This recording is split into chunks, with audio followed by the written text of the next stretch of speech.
ನಮಸ್ಕಾರ. ನಾನು ಹುರುಳಿ ಎಂ ಬಸವರಾಜ್, ನಿವೃತ್ತ ಪ್ರೌಢಶಾಲಾ ಮುಖ್ಯೋಪಾಧ್ಯಾಯ. ಈ ಹೊತ್ತು ನಾನು ನಿಮ್ಮೊಟ್ಟಿಗೆ ಹಲವು ವಿಚಾರಗಳನ್ನು ಶಿಕ್ಷಣಕ್ಕೆ ಕುರಿತಂತೆ ಮಾತನಾಡಬೇಕು ಅಂತೇಳಿ ಇಲ್ಲಿ ಕೂತಿದ್ದೇನೆ.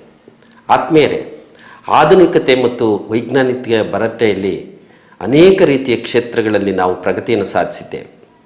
ಈ ಎಲ್ಲ ಪ್ರಗತಿಯ ಹಿಂದೆ ಒಂದಲ್ಲ ಒಂದು ರೀತಿಯ ಹೊಸ ಚಿಂತನೆ, ಹೊಸ ಯೋಚನೆ, ಹೊಸ ಆಲೋಚನೆಗಳು ಕೆಲಸವನ್ನು ಮಾಡ್ತವೆ ಅಂತ ನಂಬಿದವರು ನಾವು.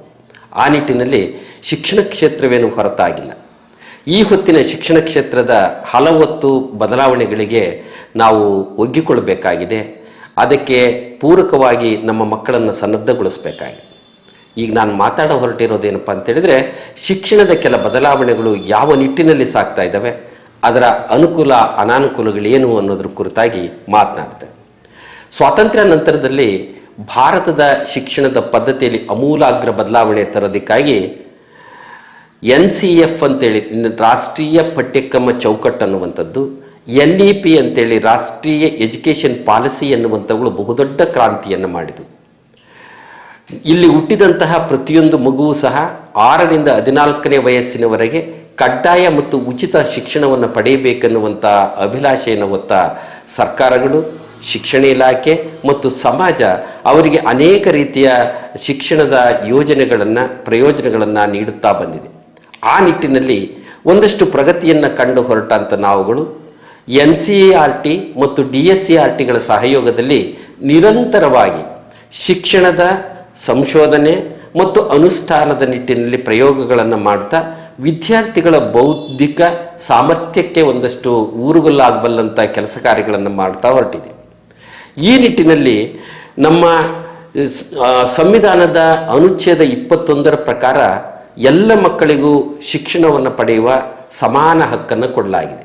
ಇಲ್ಲಿ ಜಾತಿ, ಮತ, ಧರ್ಮ ಯಾವುದೂ ಭೇದ ಇರದೆ ಸರ್ವ ವಿದ್ಯಾರ್ಥಿಗಳು ಸಹ ಉನ್ನತ ಮಟ್ಟದ ಚಿಂತನೆಯೊಂದಿಗೆ ನಾಗರಿಕ ಸಮಾಜದ ಆಧಾರ ಸ್ತಂಭಗಳಾಗಬೇಕು ಅನ್ನೋದು ಹೆಬ್ಬಯಕೆ.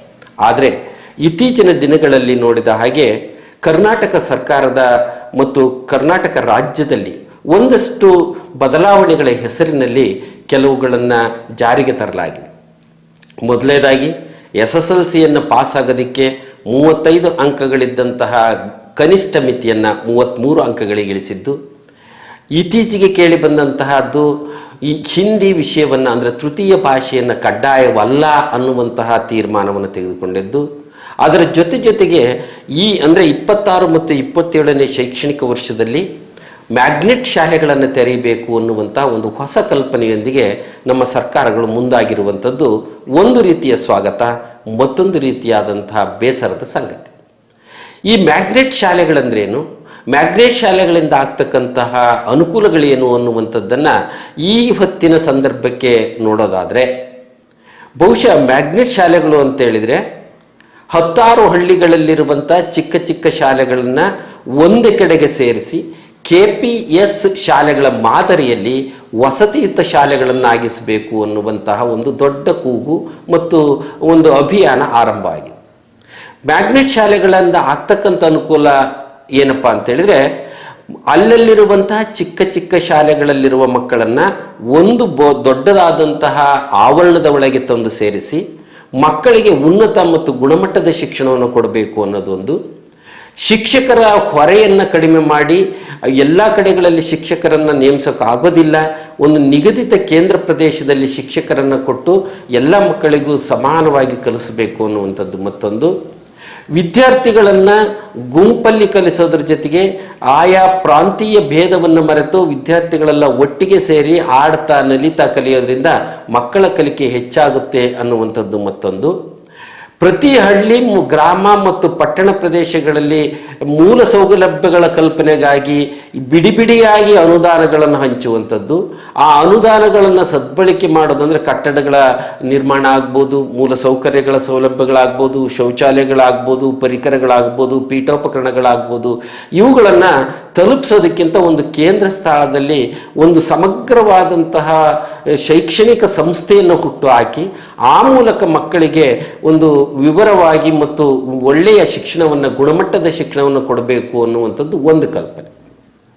ಆದರೆ ಈ ಹೊತ್ತಿನ ಭಾರತದ ಹಳ್ಳಿಗಳ ಚಿತ್ರಣವನ್ನು ಗಮನಿಸಿದರೆ ಭಾರತದಂತಹ ಬಹುಸಂಖ್ಯಾತ ಮತ್ತು ಬಹುಭಾಷಾ ಬಹು ವರ್ಗದ ಜನರಿರುವಂತಹ ಪ್ರದೇಶಗಳಲ್ಲಿ ಈ ಮ್ಯಾಗ್ನೆಟ್ ಶಾಲೆಗಳ ಪರಿಣಾಮಕಾರಿ ಎಷ್ಟರ ಮಟ್ಟಿಗೆ ಯಶಸ್ವಿ ಆಗುತ್ತೆ ಅನ್ನುವಂಥದ್ದು ಒಂದು ಅನುಮಾನದ ಸಂಗತಿ. ಹಾಗಾದರೆ ಮ್ಯಾಗ್ನೆಟ್ ಶಾಲೆಗಳಿಂದ ಆಗ್ತಕ್ಕಂಥ ಅನಾನುಕೂಲಗಳೇನು ಅಂತ ನೋಡೋದಾದರೆ, ಮ್ಯಾಗ್ನೆಟ್ ಶಾಲೆಗಳನ್ನು ತೆರೆಯೋದ್ರಿಂದ ದೂರದಲ್ಲಿರುವಂತಹ ತಾಂಡಗಳಿರ್ಬೋದು, ಹಟ್ಟಿಗಳಿರ್ಬೋದು, ಗುಡಿಸಲುಗಳಿರ್ಬೋದು, ಅಥವಾ ಸಣ್ಣ ಸಣ್ಣ ಕುಟೀರಗಳನ್ನು ಕಟ್ಟಿಕೊಂಡು ವಾಸ ಮಾಡ್ತಕ್ಕಂತಹ ಪ್ರದೇಶದಿಂದ ಈ ಮ್ಯಾಗ್ನೆಟ್ ಶಾಲೆಗಳಿರುವಂತಹ ಊರುಗಳಿಗೆ ವಿದ್ಯಾರ್ಥಿಗಳು ಬರುವಂಥದ್ದು ಭಾಳ ಕಷ್ಟ ಸಾಧ್ಯ. ಮಲೆನಾಡಿನಂತಹ ಪ್ರದೇಶದಲ್ಲಿ ಅವರವರ ಎಸ್ಟೇಟ್ಗಳಲ್ಲಿ, ಅವರವರ ಕಾಫಿ ತೋಟಗಳಲ್ಲಿ, ಅವರಿಗೆ ಸಂಬಂಧಪಟ್ಟಂತಹ ಪ್ರದೇಶಗಳಲ್ಲಿ ಇರುವಂತಹ ಮನೆಗಳು ಬಿಡಿ ಬಿಡಿಯಾಗಿ ಕಟ್ಟಿಕೊಂಡಂತಹ ಮನೆಗಳಿಂದ ವಿದ್ಯಾರ್ಥಿಗಳನ್ನು ಶಾಲೆಗೆ ಕರೆತರುವಂಥದ್ದು ಕಷ್ಟ. ವಿದ್ಯಾರ್ಥಿಗಳಿಗೆ ಬಂದು ಹೋಗಲಿಕ್ಕೆ ಬಸ್ ಸೌಕರ್ಯಗಳನ್ನು ಕಲ್ಪಿಸುವಂಥದ್ದು ಬಹಳ ದುಸ್ತರ ಮತ್ತು ದುಬಾರಿಯಾದಂಥ ಕೆಲಸ ಆಗ್ತದೆ. ಇರುವಂಥ ಶಿಕ್ಷಕರಿಗೆ, ಉದಾಹರಣೆಗೆ ಈಗ ನಮ್ಮ ಕರ್ನಾಟಕ ರಾಜ್ಯದಲ್ಲಿ 85,000 ಶಾಲೆಗಳಿದ್ದಾವೆ ಅಂತೇಳಿದರೆ ಸುಮಾರು 42,000ಕ್ಕೂ ಹೆಚ್ಚು ಶಾಲೆಗಳು ಮುಚ್ಚುತ್ತವೆ. ಅಲ್ಲಿರುವಂತಹ ಶಿಕ್ಷಕರನ್ನು ಮತ್ತೆ ಮರುಹೊಂದಾಣಿಕೆ ಮಾಡಿ ಸೂಕ್ತವಾದಂಥ ಜಾಗಗಳಿಗೆ ಅವರನ್ನು ನಿಯೋಜನೆ ಮಾಡಿ ಅವರಿಂದ ಕೆಲಸವನ್ನು ತೆಗೆದುಕೊಳ್ಳುವಂಥದ್ದು ಬಹಳ ಕಷ್ಟ ಸಾಧ್ಯ. ಎರಡನೇದು, ಒಂದು ಗ್ರಾಮದಲ್ಲಿ ಅಥವಾ ಒಂದು ಹಳ್ಳಿಯಲ್ಲಿ ಇರುವಂಥ ಒಂದು ಶಾಲೆ ಕೇವಲ ಅಕ್ಷರ ಕಲಿಕೆಯ ಕೇಂದ್ರವಾಗಿರದೆ ಆ ಊರಿನ ಸಾಂಸ್ಕೃತಿಕ ಮತ್ತು ಸಾಮಾಜಿಕ ಬದುಕಿನ ಅಸ್ಮಿತೆಯಾಗಿ ಅಲ್ಲಿ ಕೆಲಸವನ್ನು ಮಾಡ್ತಾ ಇರುತ್ತೆ. ಶಿಕ್ಷಕರು ಅಂತೇಳಿದರೆ ಊರಿನಲ್ಲಿ ಒಂದಷ್ಟು ಗೌರವದ ಸ್ಥಾನ, ಶಿಕ್ಷಕರ ಮಾತಿಗೆ ಒಂದಷ್ಟು ಬೆಲೆ, ಅಲ್ಲಿರುವಂಥ ಸಾಮಾಜಿಕ ಮತ್ತು ಧಾರ್ಮಿಕ ಆಚರಣೆಗಳಲ್ಲಿ ವಿದ್ಯಾರ್ಥಿಗಳು ಶಿಕ್ಷಕರು ಪಾಲ್ಗೊಳ್ಳುವಂಥ ರೀತಿ, ಇವೆಲ್ಲವುಗಳನ್ನು ನೋಡಿದಾಗ ಶಿಕ್ಷಕರು ಮತ್ತು ವಿದ್ಯಾರ್ಥಿಗಳನ್ನು ಮ್ಯಾಗ್ನೆಟ್ ಶಾಲೆಗಳಿಗೆ ಹೊಂದಿಸುವಂಥದ್ರಲ್ಲಿ ಬಹಳಷ್ಟು ತೊಂದರೆಗಳನ್ನು ಅನುಭವಿಸಬೇಕಾಗುತ್ತೆ. ಹಾಗಾಗಿ ಮ್ಯಾಗ್ನೆಟ್ ಶಾಲೆಗಳನ್ನು ತೆರೆಯೋದ್ರಿಂದ ಒಂದು, ವಾಹನ ಸೌಕರ್ಯದ ಅಡಚಣೆ ಆಗ್ಬೋದು ಅಥವಾ ದುಬಾರಿ ಆಗ್ಬೋದು. ಎರಡು, ಶಿಕ್ಷಕ ವಿದ್ಯಾರ್ಥಿಗಳು ಅಲ್ಲಿಗೆ ಹೋಗಿ ತಲುಪಿ ಕಲಿಯೋದಕ್ಕೆ ಒಂದಷ್ಟು ತೊಂದರೆಗಳಾಗ್ಬೋದು. ಇನ್ನು ಮೂರನೇದಾಗಿ ಹೇಳೋದಾದರೆ, ಯಾವ ವಿದ್ಯಾರ್ಥಿಗಳು ಅಂದರೆ ಇಲ್ಲಿ ಬಡವರ ಮಕ್ಕಳು, ಅತಿ ಬಡವರು, ಅತಿ ಹಿಂದುಳಿದ ಜಾತಿಯ ಮಕ್ಕಳು ಹಿಂಜರಿಕೆಯ ಕಾರಣಕ್ಕಾಗಿಯೋ ಸಾಮಾಜಿಕ ಕಾರಣಗಳ ಕಾರಣಕ್ಕಾಗಿಯೋ ಅವರು ಬಹಳ ಸರಳವಾಗಿ ಈ ಶಾಲೆಗಳಿಗೆ ಹೊಂದ್ಕೊಳ್ತಾರೆ ಅಂತೇಳಿ ಭಾವಿಸೋದಕ್ಕಾಗೋದಿಲ್ಲ. ಅಂತಹ ವಿದ್ಯಾರ್ಥಿಗಳು ಮತ್ತು ಹಿಂಜರಿಕೆಯ ಪೋಷಕರು ಏನು ಮಾಡ್ತಾರೆ ಅಂತೇಳಿದರೆ, ಅಯ್ಯೋ ಬಿಡಪ್ಪ, ಏನು 4 ಅಕ್ಷರ ಕಲಿದಿದ್ರೆ ಕಲಿಲ್ಲ ಅಂತೇಳಿ ಆ ಎಲ್ಲ ಮಕ್ಕಳು ಹಳ್ಳಿ ಭಾಗದಲ್ಲಿ ರೈತ ಕುಟುಂಬಗಳಿಗೆ ಅನುಕೂಲ ಆಗೋ ರೀತಿಯಲ್ಲಿ ಕೂಲಿ ಕೆಲಸಕ್ಕೋ ಮತ್ತು ಅವರ ಹೊಟ್ಟೆಪಾಡಿಗಾಗೋ ವಿದ್ಯಾರ್ಥಿಗಳು ಶಾಲೆಗಳನ್ನು ತೊರೆಯುವಂಥ ಒಂದು ದೊಡ್ಡ ಸಮಸ್ಯೆ ಎದುರಾಗ್ಬೋದು. ಇನ್ನು ಅಲ್ಪ ಸ್ವಲ್ಪ ಕಲಿಬೇಕು ಅನ್ನುವಂಥ ಆಸೆ ಇರುವಂಥ ಮಕ್ಕಳು ಸಹ ಈ ಮ್ಯಾಗ್ನೆಟ್ ಶಾಲೆಗಳಿಗೆ ಹೋಗಿ ಬರೋದಕ್ಕೆ ಹೊರೆಯಾಗ್ತದೆ ಅನ್ನುವ ಕಾರಣಕ್ಕೆ ಅಲ್ಲಿಯ ಶೈಕ್ಷಣಿಕ ಕಾರ್ಯಭಾರಗಳು ಒತ್ತಡ ಆಗುತ್ತೆ ಅನ್ನೋ ಕಾರಣಕ್ಕೆ ವಾಲಂಟ್ರಿಯಾಗಿ ಮಕ್ಕಳು ಶಾಲೆಗೆ ಗೈರಾಜಾಗುವಂತಹ ಬಹಳಷ್ಟು ಜನ ಶಾಲೆಯಿಂದ ಹೊರಗುಳಿಯುವಂಥ ಸಮಸ್ಯೆಗಳು ಎದುರಾಗ್ತವೆ. ಈ ಕಾರಣಕ್ಕಾಗಿ ಮ್ಯಾಗ್ನೆಟ್ ಶಾಲೆಗಳನ್ನು ತೆರೆಯೋದನ್ನು ಬಹಳ ಸುಲಭವಾಗಿ ನಾವು ಹೇಳ್ಬೋದು. ಇವುಗಳ ಹೊಂದಾಣಿಕೆ ಮತ್ತು ಶಿಕ್ಷಕರಿಗೆ ಒತ್ತಡವು ಹೆಚ್ಚಾಗುವಂಥ ಸಾಧ್ಯತೆಗಳು ಇದ್ದಾವೆ. ಪ್ರತಿ ಹಳ್ಳಿಗಳಲ್ಲಿ ಶಿಕ್ಷಕರಿಗಾಗಲೇ ಹೊಂದ್ಕೊಂಡಿರ್ತಾರೆ. ಅಲ್ಲಿಯ ವಾತಾವರಣಕ್ಕೆ ತಕ್ಕಂತೆ ಅಲ್ಲಿಯ ವಯೋಮಾನದ ವಿದ್ಯಾರ್ಥಿಗಳಿಗೆ ಮನೋವೈಜ್ಞಾನಿಕ ಹಿನ್ನೆಲೆಯಲ್ಲಿ ಪಾಠ ಬೋಧನೆಯನ್ನು ಮಾಡ್ತಾ ಒಂದು ರೀತಿಯಲ್ಲಿ ಆ ಊರಿನ ಒಂದು ಪ್ರಮುಖವಾದಂಥ ಹುದ್ದೆಯಲ್ಲಿ ಗೌರವಿಸಲ್ಪಡುವಂಥ ಶಿಕ್ಷಕರಿಗೆ ಮ್ಯಾಗ್ನೆಟ್ ಶಾಲೆಗಳ ಒತ್ತಡದ ಕಾರಣಕ್ಕಾಗಿ ಬೋಧನೆ ಮತ್ತು ಕಲಿಕೆಯಲ್ಲಿ ಒಂದಷ್ಟು ಹಿನ್ನಡೆಯಾಗುವಂಥ ಸಾಧ್ಯತೆಗಳೇ ಹೆಚ್ಚು. ಆ ಕಾರಣಕ್ಕಾಗಿ ಮ್ಯಾಗ್ನೆಟ್ ಶಾಲೆಗಳನ್ನು ತೆರೆಯುವ ನಿಟ್ಟಿನಲ್ಲಿ ಮತ್ತೊಂದಷ್ಟು ಚಿಂತನೆಗಳಾಗಬೇಕಾಗಿ.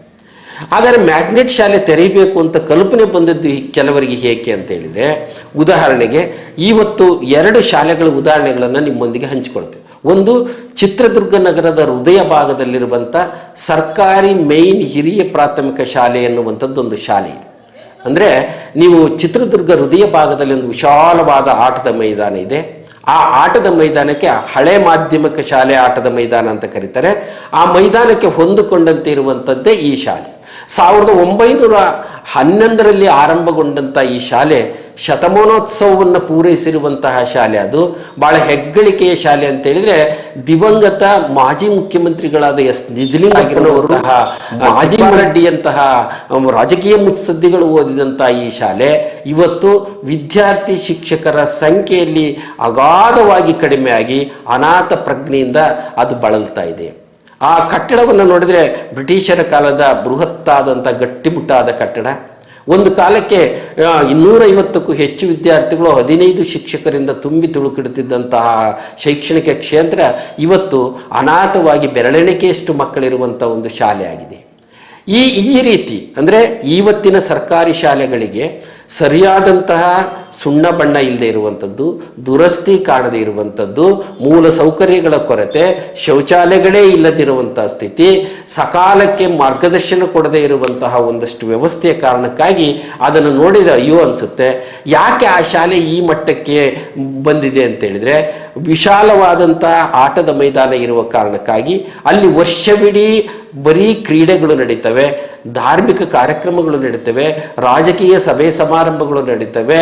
ಅಲ್ಲಿ ನಡೆಯುವಂತಹ ಪಟಾಕಿಗಳ ಸದ್ದು ಬೇರೆ ಬೇರೆ ಕಾರಣಗಳಿಗಾಗಿ ವರ್ಷವಿಡೀ ವಿದ್ಯಾರ್ಥಿಗಳಿಗೆ ಕಿರಿಕಿರಿ ಉಂಟಾಗುತ್ತೆ ಅನ್ನುವಂಥದ್ದು ಒಂದು ಕಡೆಯಾದರೆ, ಆಕರ್ಷಕವಾಗಿ ಪಾಠ ಬೋಧನೆಗೆ ಒಗ್ಗಿಸಿಕೊಳ್ಳಲಿಕ್ಕಾಗದೆ ಅಕ್ಕಪಕ್ಕದಲ್ಲಿರುವಂತಹ ಖಾಸಗಿ ಶಾಲೆಗಳು ತನ್ನೆಡೆಗೆ ಕೈ ಬೀಸಿ ಕರೆಯುವ ಕಾರಣಕ್ಕಾಗಿ ಪೋಷಕರು ಸರ್ಕಾರಿ ಶಾಲೆಗಳಿಂದ ದೂರ ಉಳಿದು ಖಾಸಗಿ ಶಾಲೆಗಳತ್ತ ಹೊರಟಿರುವಂಥದ್ದು ಒಂದು ಸಂಗತಿ.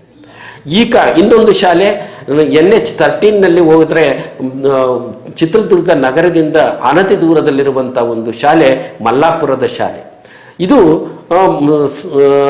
ಸ್ವಾತಂತ್ರ್ಯ ನಂತರದಲ್ಲಿ ಆರಂಭಗೊಂಡಂಥ ಶಾಲೆ. 1950ರಲ್ಲಿ ಆರಂಭಗೊಂಡ ಶಾಲೆ 76 ವಸಂತಗಳನ್ನು ಮುಗಿಸಿ ಮುನ್ನಡೀತಾ ಇದೆ. ಇವತ್ತು ನೀವು ಆ ಶಾಲೆಗೆ ಭೇಟಿ ಕೊಟ್ಟರೆ ಸುಸಜ್ಜಿತವಾದ ಕಟ್ಟಡ, ಎಲ್ಲ ಮೂಲಭೂತ ಸೌಕರ್ಯಗಳಿದ್ದಾವೆ. ಸರ್ಕಾರದ ಮಾರ್ಗದರ್ಶನ, ಈ ಶಿಕ್ಷಣ ಇಲಾಖೆ ಅಧಿಕಾರಿಗಳ ಉಸ್ತುವಾರಿ, STMC ಅವರ ಆಸಕ್ತಿ, ಪೋಷಕರ ನೆರವಿನಿಂದ ಆ ಶಾಲೆ ಬಹಳ ಉತ್ತಮವಾಗಿ ನಡೀತಾ ಇದೆ. ಅಲ್ಲಿ 7 ಜನ ಶಿಕ್ಷಕರಿದ್ದಾರೆ, 150 ಹೆಚ್ಚು ಜನ ಮಕ್ಕಳಿದ್ದಾರೆ. ಎಲ್ಲರಿಗೂ ಸಕಾಲಕ್ಕೆ ಸರ್ಕಾರದ ಸೌಲಭ್ಯಗಳು ತಲುಪ್ತಾ ಇದ್ದಾವೆ. ಆ ಕಾರಣಕ್ಕಾಗಿ ಹಳ್ಳಿಯ ಆ ಶಾಲೆ ಇವತ್ತೊಂದು ಮಾದರಿ ಶಾಲೆ ಆಗಿದೆ. ನಮ್ಮ ಶಾಲೆ ನಮ್ಮ ಹೊಣೆ ಎನ್ನುವಂಥ ಧ್ಯೇಯ ವಾಕ್ಯವನ್ನು ಇಟ್ಕೊಂಡು ಅಲ್ಲಿ ಕೆಲಸ ಮಾಡುವ ಶಿಕ್ಷಕರಿರ್ಬೋದು, STMC ಅವರಿರ್ಬೋದು, ಪೋಷಕರಿರ್ಬೋದು, ಭಾಳ ವ್ಯವಸ್ಥಿತವಾಗಿ ಆ ಶಾಲೆಗೆ ಕೈ ಜೋಡಿಸಿದ್ರಿಂದ ಇವತ್ತು ಒಂದು ಉನ್ನತ ಮಟ್ಟದ ವ್ಯಾಸಂಗವನ್ನು ಕೊಡುವಂಥ ಶಾಲೆ. ಅಲ್ಲಿಂದ ಕಲಿತಂತಹ ಅನೇಕ ಜನರು ಶಿಕ್ಷಣ ಇಲಾಖೆಯ ನಿರ್ದೇಶಕರ ಪದವಿಯವರೆಗೆ ಹುದ್ದೆಗಳನ್ನು ಅಲಂಕರಿಸಿದ್ದಾರೆ. ಅಲ್ಲಿಂದ ವಿದೇಶಕ್ಕೆ ತೆರಳಿ ಬೇರೆ ಬೇರೆ ಹುದ್ದೆಗಳಲ್ಲಿ ಕೆಲಸ ಮಾಡುವಂಥ ಹಿರಿಯ ವಿದ್ಯಾರ್ಥಿಗಳು ಕೈ ಜೋಡಿಸ್ತಾರೆ. ಈ ರೀತಿ ಅಂದರೆ ಒಂದು ಗ್ರಾಮದ ಶಾಲೆಯ ಜವಾಬ್ದಾರಿ ಅಲ್ಲಿಯ ನಾಗರಿಕರು, ಪೋಷಕರು, STMC ಅವರು ಮನಸ್ಸು ಮಾಡಿದರೆ ಒಂದು ಉನ್ನತ ಮಟ್ಟದ ಶಿಕ್ಷಣವನ್ನು ಕೊಡೋದಕ್ಕೆ ಸಾಧ್ಯ ಅನ್ನುವಂಥದ್ದನ್ನು ನಾವು ನೋಡ್ತೇವೆ. ಈ ರೀತಿ ಉನ್ನತೀಕರಿಸಿದಂತಹ ಶಾಲೆಗಳನ್ನು ನಾವು ತಂದು ಈ ಮ್ಯಾಗ್ನೆಟ್ ಶಾಲೆಗಳಿಗೆ ನಾವು ಟ್ಯಾಗ್ ಮಾಡುವಂಥದ್ದು ಎಷ್ಟು ಸರಿ? ಇನ್ನು ಕೆಲವು ಶಾಲೆಗಳಿದ್ದಾವೆ ಹಳ್ಳಿಗಳಲ್ಲಿ, ಅವುಗಳ ಸ್ಥಿತಿ ಅಯೋಮಯವಾಗಿದೆ. ಯಾವ ರೀತಿ ಅಂತೇಳಿದರೆ ಇಸ್ಪೀಟ್ ಆಡುವ ಅಡ್ಡೆಗಳಾಗಿದ್ದಾವೆ, ಗುಟ್ಕಾ ಉಗಿಯುವಂಥ ಸ್ಥಳಗಳಾಗಿದ್ದಾವೆ, ಪುಂಡ ಪೋಖರಿಗಳು ತಿರುಗಾಡ್ತಾ ಇದ್ದಾರೆ, ಅಶ್ಲೀಲ ಬರಹದ ಗೋಡೆಗಳು ಕಾಣ್ತವೆ, ಆ ಸೌಂದರೀಕರಣವಿಲ್ಲದ ಶಾಲೆಗಳು, ದುರಸ್ತಿ ಕಾಣದ ಕಟ್ಟಡಗಳು, ಶಿಕ್ಷಕರ ಸಂಖ್ಯೆ ಗಣನೀಯವಾಗಿ ಕೊರತೆ ಎದುರಿಸುವಂಥ ಸಮಸ್ಯೆಗಳು, ಆ ಸೀಸನ್ ವೈಸ್ ವಿದ್ಯಾರ್ಥಿಗಳು ಗೈರಾಜರುವಂಥ ಸ್ಥಿತಿ, ಇವೆಲ್ಲವುಗಳನ್ನು ಗಮನಿಸಿ ಮ್ಯಾಗ್ನೆಟ್ ಶಾಲೆಗಳನ್ನು ತೆರೀಬೇಕು ಅಂತ ಹೊರಟಿರುವ ಶಾಲಾ ಶಿಕ್ಷಣ ಇಲಾಖೆ ಮತ್ತು ಸರ್ಕಾರಗಳು ಮಾಡಬೇಕಾದದ್ದು ಇಷ್ಟೇ. ಆತುರಾತರದಲ್ಲಿ ಮ್ಯಾಗ್ನೆಟ್ ಶಾಲೆಗಳನ್ನು ಆರಂಭಿಸ್ತೀವಿ ಅನ್ನುವಂತಹ ಒಂದು ಹೆಬ್ಬಯಕೆಯನ್ನು ಅಥವಾ ಆತುರದ ನಿರ್ಧಾರವನ್ನು ಕೈಬಿಟ್ಟು ಈಗಿರುವಂತಹ ಪ್ರತಿ ಹಳ್ಳಿಗಳಲ್ಲೂ ಇರುವ ಶಾಲಾ ಕಟ್ಟಡಗಳಿಗೆ ದುರಸ್ತಿಯ ಭಾಗ್ಯ ಆಗಬೇಕು, ಸೌಂದರೀಕರಣ ಆಗಬೇಕು, ಶೌಚಾಲಯ, ಗ್ರಂಥಾಲಯ, ವನಮಹೋತ್ಸವದಂತಹ ಮೂಲ ಸೌಲಭ್ಯಗಳನ್ನು ಕಲ್ಪಿಸಬೇಕು. ಎಲ್ಲೆಲ್ಲಿ ಪ್ರಾಥಮಿಕ ಶಾಲೆಗಳಿದ್ದಾವೆ ಅಲ್ಲಿ 1ರಿಂದ 7ನೇ ತರಗತಿವರೆಗಿರುವಂಥ ಶಾಲೆಗಳಲ್ಲಿ ಕೊನೆಯ ಪಕ್ಷ ಒಬ್ಬ ಡಿ ದರ್ಜೆ ನೌಕರರನ್ನು ಅಲ್ಲಿ ಸ್ವಚ್ಛತೆಗಾಗಿ ನಿಯೋಜನೆಗೊಳಿಸಬೇಕು. ಶಿಕ್ಷಕರ ಒತ್ತಡ ಅನ್ಯ ಕಾರ್ಯನಿಮಿತ್ತದ ಕೆಲಸಗಳಿಂದ ದೂರ ಇರಬೇಕು ಅಂತ ಹೇಳಿದರೆ ಅಲ್ಲಿಗೊಬ್ಬ ದ್ವಿತೀಯ ದರ್ಜೆಯ ಸಹಾಯಕನನ್ನು ಕಚೇರಿ ಕೆಲಸಕ್ಕಾಗಿ ನೇಮಿಸಬೇಕು. ಈಗಿರುವಂತಹ ಸುಮಾರು 180ಕ್ಕೂ ಹೆಚ್ಚು ಕೆಲಸಗಳನ್ನು ಪ್ರಾಥಮಿಕ ಶಾಲಾ ಶಿಕ್ಷಕರು ಮಾಡ್ತಾ ಇದ್ದಾರೆ. ಶಿಕ್ಷಣದ ವೃತ್ತಿಯ ಜೊತೆಗೆ ಇತರೆ ಕೆಲಸಗಳಿಗೆ ಸರ್ಕಾರ ಇವರನ್ನು ನಿಯೋಜಿಸುವುದನ್ನು ಕಡಿಮೆ ಮಾಡಿ ಅಲ್ಲಿ ಶಿಕ್ಷಕರನ್ನು ಸ್ವಯಂ ಪ್ರೀತಿಯಿಂದ ಸ್ವಯಂ ಆಸಕ್ತಿಯಿಂದ ಅತ್ಯಂತ ಯಶಸ್ವಿಯಾಗಿ ಗುಣಮಟ್ಟದ ಶಿಕ್ಷಣವನ್ನು ಕೊಡೋದಕ್ಕೆ ಬೋಧನೆಯನ್ನು ಮಾಡೋದಕ್ಕೆ ಇಲಾಖೆ ಅವರಿಗೆ ನಿಯೋಜನೆಯನ್ನುಗೊಳಿಸಿದರೆ ಖಂಡಿತವಾಗಲೂ ಹಳ್ಳಿಯ ಶಾಲೆಗಳು ಸುಂದರವಾದ ದೇವಾಲಯಗಳಂತೆ ಕಂಗೊಳಿಸ್ತವೆ. ಅಲ್ಲಿರುವಂತಹ ಮಕ್ಕಳಿಗೆ ಅಲ್ಲಿಯ ಆ ಹೊಂದಾಣಿಕೆ, ಅಲ್ಲಿಯ ಚಾರಿತ್ರಿಕ ಐತಿಹಾಸಿಕ ಘಟನೆಗಳ ಕಾರಣಕ್ಕಾಗಿ, ಸಾಮಾಜಿಕ ವಾತಾವರಣದ ಕಾರಣಕ್ಕಾಗಿ, ಧಾರ್ಮಿಕ ಕೈಂಕರ್ಯಗಳ ಕಾರಣಕ್ಕಾಗಿ ಶೈಕ್ಷಣಿಕವಾಗಿ ವಿದ್ಯಾರ್ಥಿಗಳು ಗ್ರಾಮಗಳಲ್ಲಿ ಓದುವಂಥದ್ದು, ಅಲ್ಲಿನ ಹಬ್ಬ ದಿನಗಳಲ್ಲಿ ಪಾಲ್ಗೊಳ್ಳುವಂಥದ್ದು, ವಿದ್ಯಾರ್ಥಿಗಳ ಕಲಿಕೆಗೆ ಪೂರಕವಾಗುವ ವೇಳಾಪಟ್ಟಿಯನ್ನು ತಯಾರಿಸಿಕೊಂಡು ಶಿಕ್ಷಕರು ಮತ್ತು ಶಿಕ್ಷಣ ಇಲಾಖೆ ಇದು ನನ್ನ ಶಾಲೆ, ನನ್ನ ವ್ಯಾಪ್ತಿಗೆ ಒಳಪಟ್ಟಂತಹ ಒಂದು ಸುಂದರವಾದಂತಹ ಲೋಕ ಅಂತ ತಿಳ್ಕೊಂಡು ಬಹಳ ಆಸಕ್ತಿಯಿಂದ ಕೆಲಸ ಮಾಡುವಂಥ ನಿಟ್ಟಿನಲ್ಲಿ ಪ್ರಯತ್ನಶೀಲರಾದರೆ ಖಂಡಿತವಾಗಿಯೂ ಹಳ್ಳಿಯ ಶಾಲೆಗಳು ಬಹಳಷ್ಟು ಯಶಸ್ವಿಯಾಗ್ತವೆ. ಯಾಕೆ ಅಂತೇಳಿದರೆ ಇವತ್ತು ಸರ್ಕಾರಿ ಶಾಲೆಗಳಲ್ಲಿ ಕೆಲಸ ಮಾಡುವಂಥವರು ಬಹುತೇಕ ಉನ್ನತ ಮಟ್ಟದ ವ್ಯಾಸಂಗ ಮತ್ತು ಹೆಚ್ಚು ಅಂಕ ಪಡೆದ ಪ್ರತಿಭಾನ್ವಿತ ಶಿಕ್ಷಕರೇ ಅಲ್ಲಿರ್ತಾರೆ. ಪ್ರೈವೇಟ್ ಶಾಲೆಗಳಲ್ಲಿ ಕೆಲವು ಅಷ್ಟು ಕೈ ಬೆಚ್ಚಗೆ ಮಾಡುವ ಸಂಬಳಕ್ಕಿಂತ ಬಹುದೊಡ್ಡ ವೇತನವನ್ನು ತೆಗೆದುಕೊಳ್ಳುವಂಥ ಶಿಕ್ಷಕರು, ಸ್ಪರ್ಧಾತ್ಮಕ ಪರೀಕ್ಷೆಗಳಲ್ಲಿ ತೇರ್ಗಡೆಗೊಂಡು ಬಂದಂಥ ಶಿಕ್ಷಕರು ವ್ಯವಸ್ಥಿತವಾಗಿ ಕಲಿಕೆಯನ್ನು ಮತ್ತು ವಿದ್ಯಾರ್ಥಿಗಳ ಸರ್ವಾಂಗೀಣ ಅಭಿವೃದ್ಧಿಗೆ ದುಡಿಯೋದಕ್ಕೆ ಕಂಕಣಬದ್ಧರಾಗಿದ್ದಾರೆ. ಹಾಗಾಗಿ ಶಿಕ್ಷಣ ಇಲಾಖೆ ಮತ್ತು ಶಿಕ್ಷಣ ಸಚಿವರು, ಸರ್ಕಾರಗಳು ಉನ್ನತ ಮಟ್ಟದ ಚಿಂತನೆಯನ್ನು ಮಾಡ್ತಾ ಇರುವ ಶಾಲೆಗಳನ್ನು ಉನ್ನತೀಕರಿಸಿ ಅಲ್ಲಿರುವಂಥ ಕೊರತೆಗಳನ್ನು ನೀಗಿಸಿ ಆಯಾ ಗ್ರಾಮಗಳಲ್ಲೇ ಶಾಲೆಗಳನ್ನು ಪ್ರತಿಷ್ಠಾಪಿಸಿ ಅಥವಾ ಈಗಿರುವ ಶಾಲೆಗಳಿಗೆ ಮರುಜೀವವನ್ನು ಕೊಟ್ಟು ಉನ್ನತ ಮಟ್ಟದ ಮತ್ತು ಗುಣಮಟ್ಟದ ಶಿಕ್ಷಣವನ್ನು ಕೊಡ್ತಾ ಹೋದರೆ ಖಂಡಿತವಾಗಲೂ ವಿದ್ಯಾರ್ಥಿಗಳು ಪ್ರತಿಭಾನ್ವಿತರಾಗಿ ಹೊರಗೆ ಬರ್ತಾರೆ. ಅವರ ಸರ್ವಾಂಗೀಣ ಪ್ರಗತಿಯಾಗುತ್ತೆ. ಸಮಾಜ ಮತ್ತು ಸರ್ಕಾರಕ್ಕೆ ಅವರು ಮುಂದೊಂದು ದಿನ ಒಳ್ಳೆಯ ಆಸ್ತಿ ಆಗ್ತಾರೆ ಅನ್ನುವಂಥದ್ದು ನನ್ನ ಅಭಿಪ್ರಾಯ. ಧನ್ಯವಾದಗಳು.